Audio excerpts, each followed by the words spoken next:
కీర్తనలు 72 అధ్యాయం. దేవా, రాజునకు నీ న్యాయ విధులను, రాజకుమారునికి నీ నీతిని తెలియచేయము. నీతిని బట్టి నీ ప్రజలకును, న్యాయ విధులను బట్టి శ్రమనొందిన నీ వారికిని అతడు న్యాయం తీర్చును. నీతిని బట్టి పర్వతములను, చిన్న కొండలను ప్రజలకు నెమ్మది పుట్టించును. ప్రజలలో శ్రమనొందిన వారికి అతడు న్యాయం తీర్చును. బీదల పిల్లలను రక్షించి బాధపెట్టు వారిని నలగొట్టును.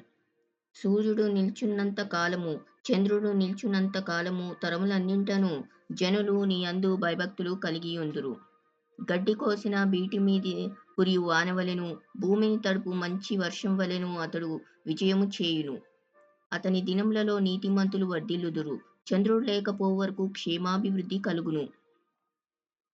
సముద్రము నుండి సముద్రం వరకు, యూఫ్రటీసు నది మొదలుకొని భూదిగంతముల వరకు అతడు రాజ్యం చేయును. అరణ్యవాసులు అతనికి లోబడుదురు. అతని శత్రువులు మనునాకెదరు.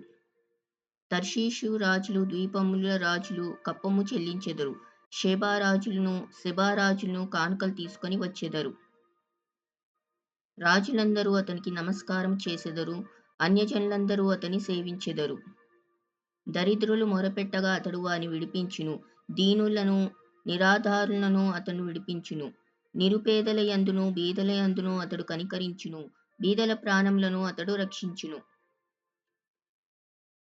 కపట బలాత్కారం నుండి అతడు వారి ప్రాణమును విమోచించును. వారి ప్రాణము అతని దృష్టికి ప్రియంగా ఉండును. అతడు చిరంజీవియగును. షేబా బంగారము అతనికి ఇయ్యబడును. అతని క్షేమముకై జనులు నిత్యము ప్రార్థన చేయుదురు. దినమంతయు అతని పొగుడుదురు. దేశంలోను పర్వత శిఖరముల మీదను సస్య సమృద్ధి కలుగును. దాని పంట లెబనోను వృక్షం వలె తాండవమాడుచుండును. నేల మీది పచ్చిక వలె పట్టణస్థులు తేజరిల్లుదురు. అతని పేరు నిత్యము నిల్చును. అతని నామము సూర్యుడున్నంత కాలము చిగుర్చుచుండును. అతని బట్టి మనుషులు దీవింపబడుదురు. అన్యజనులందరూ అతడు ధన్యుడని చెప్పుకొందురు. దేవుడైన యెహోవా, ఇశ్రాయేలు యొక్క దేవుడు స్తుతింపబడును గాక. ఆయన మాత్రమే ఆశ్చర్య కార్యములు చేయువాడు.